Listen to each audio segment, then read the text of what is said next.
We are here with Robyn Novak of FRCH Nelson at NRF 2020. This is an interview to really focus on the intersection between fintech and retail and what might be some of the thought leadership topics that we should be thinking about. So, Robyn, welcome, and thank you for being here. Thank you for having me. Let me ask you the first question, just top of mind. Sure. What are you looking at this year at NRF? What is it that you expect to see, learn, share, talk about? Sure. I think NRF for me this year, I'm really looking forward to, this theme of vision and things that are just unexpected, things that are opportunities in the technology sector that we as an environmental retail design firm can really start to embrace and push our clients to think differently into how they engage their consumer experiences with technology. So you use the word experience. You're also focused on the in-person retail experience as the primary place where people should be spending time shopping. What might be some of the most interesting trends today that you see in terms of consumers' expectations on that front? I think in terms of consumer expectations right now, the past couple years the buzzword's been experiential, and I think now what we're looking at is experiential has really been delivered by a lot of brands in flagship retail. So we see it in, the Adidas flagship, we see it in the Nike flagship, and what we're looking for is retailers really being able to bring some of the learnings that they've got out of that in terms of consumer engagement down to the retail across all sectors that they might be playing in, so that consumers everywhere can engage in different aspects of that within their brand. So I think there's an opportunity for, you think about technology and you think about experience and how that can be almost scalable to different levels of opportunities. Are you a big fan of high tech in retail? I mean, we've seen in the past things like smart mirrors and AR, VR technology and beacons and Bluetooth, and there's a lot of technology that has come our way, but not all of it sticks. Right. No, I think that's a very good point. What do you like and what do you don't like? I think, I think it's most successful when the technology, I don't think it has to always be the big scale. I think the big scale plays really well when it's a very immersive initiative, but it's got to be something then that engages a lot of people. I think when retailers invest in large technology and it's only one person in the moment that can experience it, I think it loses its luster a little bit. I think when we think about immersive technologies, the opportunities for it to be something that is kind of like transcending the sentences. We've been talking about things like Disney as a brand does really well with what I call 4D, right? So it's not just sight and sound, but it's also smell and touch and taste. So I think about thinking about technology holistically is where brands can be really successful ultimately. Right. Now, I know you work with a lot of the marquee brands, a lot of the high-end brands, and obviously each of them will want to have their own personality for what they want to have their customers experience. But is there something that runs common? Is there a common thread even amongst the large, proud, special, differentiated brands that you see from the outside? That's something that cuts through. Yeah, I think it's interesting because I think regardless of the size of the brand or the sophistication of the brand per se, a lot of times they experience the same challenges, right? So it's trying to identify, a lot of times we find it's trying to identify from the consumer, what is the type of technology that they want to engage with? What's the life cycle for that technology that they're going to still, be engaged with long term, and what does that experience look like in the store when they're going to deliver upon it? And I think from a common thread, the interesting thing is there's no one magical answer, right? I think everybody's looking to define that, there's this opportunity for this hero solution, and I think the reality is consumers can be kind of fickle, and when you think about it, ultimately each brand has to really nuance into what's authentic for them and what do they think their consumer will really engage with and participate in, to connect better and ultimately lead to sales.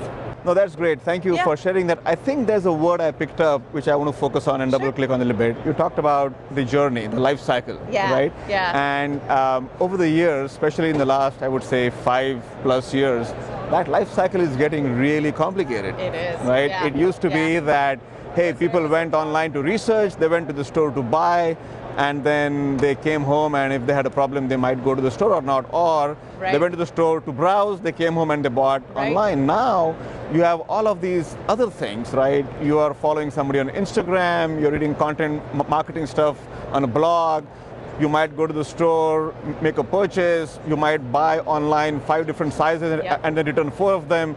Getting complicated. The life cycle is not a linear line anymore. It's not. How do you deal with that? It's complicated. No, that's exactly it. And it's interesting because, you know, even if you go back further, like 15 years ago, 10, 15 years ago, the customer journey in store was pretty defined. It was very linear. It was attract them at the storefront, engage them in the store, get them to the path to purchase, and kind of reassure them out the door, right? It was pretty 1, 2, 3, 4. Now it's very complex because, like you said, there's all these customer journeys we're thinking about. So we're thinking about the person that's being introduced to the brand, and maybe the physical footprint of the store is their first time that. We're looking at different consumers that have been been exposed to these brands before, and some of them online, some of them by social influencers, and now they're engaging and experience this environment for the first time. You have some that are coming in to purchase directly, some that are coming just to experience, some that are just doing buy online, pick up in store. So as we start to look at that then holistically, what we're trying to do is almost map out what are those different types of journeys? How are we going to make sure we meet the expediency of those needs? Because again, if you bought something online, your expectation of that store is that that's going to be super convenient. I'm going to get in, I'm going to get out, and I'm going to be satisfied.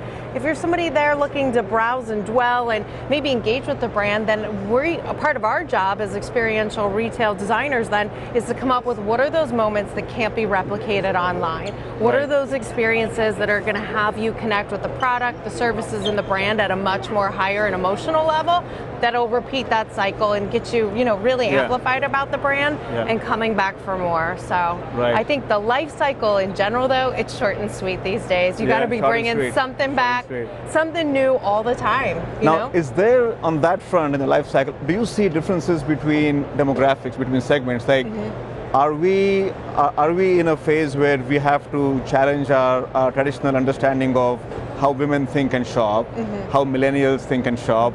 What should we expect from the Gen Z folks? Our life cycle is getting shorter, longer, more complicated. Is there any such segment of the population that you are thinking about more than others these days? It's interesting because it feels like the buzz for the past couple of years has been all about the millennials and focusing on the millennials. But the reality is, as you look across segments, I think we've got to be looking and expanding across all. We really have to think about that. Myself as somebody who's a Gen Zer, but I have 2 very little kids, when I think about my shopping experiences and I think about the opportunities of what I need, what they need, and then what we need as a family when we're out, shopping, it's interesting to think of those different dynamics. And then also think about, I think I have a level of tech savviness, but then, my 5-year-old and my 8-year-old can blow me out of the water when it comes to certain things, right? And and not everyone does. It's interesting. So I think that's where it's not a single solution anymore. It's something that you really do have to have a tiered strategy as you're going into, developing your retail experience and even your retail segmentation, looking at that. Just a couple of quick questions.